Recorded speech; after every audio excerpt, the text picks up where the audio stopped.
Hello friends, welcome to my channel Less Study Less Confusion. This is Amina Tomar. Today I am going to discuss with you how to crack 10th and 12th examination. आज मैं आपको 5 tips देने वाली हूँ जिससे कि आप बहुत ही इजी तरीके से 12th और 10th एग्ज़ाम को अच्छे से जो है क्रैक कर सकते हैं, अच्छे नंबर ला सकते हैं, अपना डिवीज़न बना सकते हैं।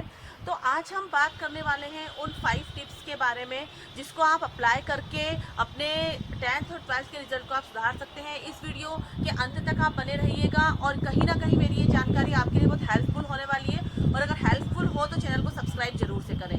आप ये देखें कि आज जो 10th और 12th में जो कम परसेंट आते हैं और जो स्टूडेंट जो है किसी भी कारण से जो है वो फेल हो जाते हैं, तो उसके कई रीज़न होते हैं।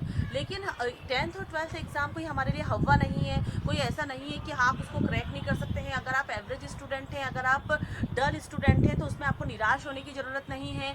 आप बार बार सप्लीमेंट्री से अभी तक अगर पास हुए हैं, आपके बहुत कम मार्क्स आए हैं, आपको बार बार कंपार्टमेंट आता रहा है, तो उसमें भी आपको निराश होने की ज़रूरत नहीं है। कहीं ना कहीं आप मेरी इन बातों को अमल में लाकर ये 100% मैं गारंटी देती हूँ कि आप बहुत अच्छे मार्क्स ला सकते हैं और 10th और 12th को आप जो है क्रैक कर सकते हैं। अगर पेरेंट्स इस वीडियो को देख रहे हैं तो वो भी इस टिप्स को ध्यान से सुने। टिप जो मेरी है वो ये है कि आप में कॉन्फिडेंस होना चाहिए, क्योंकि सबसे किसी भी एग्ज़ाम को पास करने के लिए हमें आत्मविश्वास होना चाहिए। कभी भी अपने मन में ये विचार ना लाएं, चाहे जितने भी आपके क्वार्टरली एग्ज़ाम हो, या कोई भी एग्ज़ाम हो, कोई भी टेस्ट हो, उसमें अगर आपके कम मार्क्स आते हैं तो आपको उसमें हैरान परेशान होने की ज़रूरत नहीं है। तो एक आप जब पॉजिटिव एरा क्रिएट करते हैं कि एनी हाउ जो भी हो मैं तो पास होकर ही रहूँगा, तो सबसे जो पहला मेरा पॉइंट है वो आत्मविश्वास। कभी भी आत्मविश्वास की अपने में कमी होने ना दें, और माता पिता से भी मेरी यहाँ पे रिक्वेस्ट है कि वो अपने बच्चों को हमेशा कॉन्फिडेंस देते रहें। फिर अब यहाँ पर आपको क्या करना है कि पूरा जो कोर्स है उसको आपको पढ़ने की ज़रूरत नहीं है। अगर आप एक एवरेज स्टूडेंट हैं तो आपको पूरा कोर्स की तरफ फोकस करने की ज़रूरत नहीं है। तो आप क्या करें कि कुछ ऐसे मेन टॉपिक्स, ऐसे जो मेन टॉपिक्स हैं उसको उठाएं, और उसको आप जो उसमें सिलेक्टेड जो क्वेश्चंस हैं जो हमेशा रिपीट होते रहते हैं, जो आते हैं, आप उस पर स्टडी करें। उन क्वेश्चंस को आप बार बार रिपीट करें, क्योंकि जो मेन चैप्टर्स हैं जो ज़्यादा नंबर के हैं, अगर उसमें से मान लो 10 चैप्टर हैं, 10 में से आपने 5 भी कर लिए तो 50% की तो आपकी प्रिपरेशन हो गई। तो कम से कम 50% का ही अगर आप सही लिख कर आते हैं तो उसमें आपकी मार्किंग हो जाएगी। अब मान लो 50% की आपकी तैयारी हो गई, प्रिपरेशन हो गई, तो उसके बाद आप 2-3 चैप्टर और जो आपको ईजी लगते हैं, जिसमें आपका इंटरेस्ट है, जिसके बहुत मोस्ट IMP जो क्वेश्चन हैं जो आते ही आते हैं, तो उसको आप थोड़ा सा स्टडी कर लें। जैसे मेरे channel less study less confusion पे मैंने जो है वैसे ही कुछ क्वेश्चंस में एग्ज़ाम के पहले भी सेंड करूँगी, और अभी मैंने उस पर जो वीडियो डाले हैं वो एग्ज़ाम के अकॉर्डिंग ही डाले हैं, तो आप उसको पढ़ें। कहने का मतलब है जो पढ़ें वो बहुत अच्छे से पढ़ें, बहुत ईमानदारी के साथ पढ़ें। फिर थर्ड मेरा पॉइंट है कि जो भी पढ़ें बहुत ईमानदारी के साथ पढ़ें। अगर आप 4 क्वेश्चन प्रिपेयर कर रहे हैं तो उसको इतनी ईमानदारी के साथ करें कि आपसे कभी भी कुछ भी उसके बारे में पूछा जाए तो आप उसको बता पाएँ। फिर फोर्थ मेरा पॉइंट है कि अपना स्टडी का एक टाइम रखें। ऐसा नहीं कि आप रात दिन पढ़ रहे हैं, ऐसा मैं बिल्कुल नहीं कहूँगी। आप जब भी बैठें पढ़ने के लिए 2 घंटे 3 घंटे या 1 घंटे भी अगर आप मन लगाकर पूरी तन्मयता के साथ अगर आप पढ़ते हैं तो आप बहुत अच्छे नंबर ला सकते हैं। फिर मेरा फिफ्थ पॉइंट है रिपीटेशन।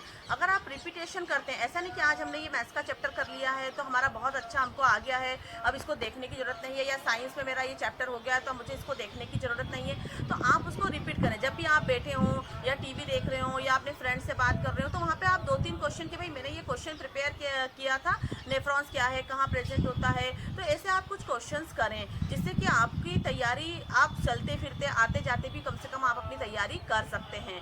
फिर उसके बाद मैं पेरेंट्स से मोस्टली ये कहना चाहती हूँ कि अगर बच्चे के कोई भी क्वार्टरली या किसी भी टेस्ट में कम मार्क्स आते हैं तो आप उसको बोलना चाहिए कि आप टॉर्चर ना करें, उसको कम से कम उसकी हेल्प करें। आप देखें कि उसको कहाँ समझ में नहीं आ रहा है, इसके लिए आप उसके टीचर से बात करें। और जैसे आप हमेशा टीचर की ही ना सुने, बच्चों की भी सुने कि बच्चों को कहाँ प्रॉब्लम वहाँ पर आ रही है, और टीचर और ऐसा क्या कर सकते हैं। क्योंकि क्या होता है, एक क्वेश्चन को समझाने की, एक आंसर को एक्सप्लेन करने की कई ट्रिक होती है।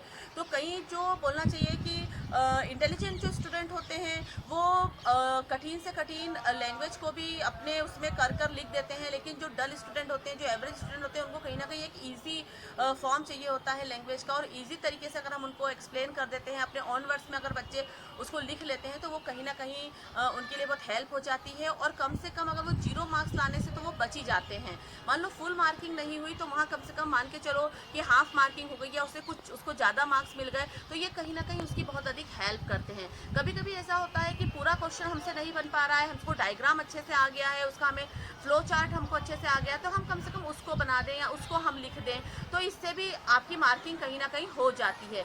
तो ऐसे और भी तरीके हैं जो मैं आपसे शेयर करूंगी बिफोर एग्जामिनेशन। फिर मैं आपको लिखने की ट्रिक भी शेयर करूंगी कि आप बोर्ड एग्जाम में कैसे लिखें जिससे कि आप बहुत अच्छे मार्क्स को ला सकें। तो आज के लिए बस इतना ही। अगर ये वीडियो हेल्पफुल लगे तो चैनल को सब्सक्राइब करें। Thank you so much.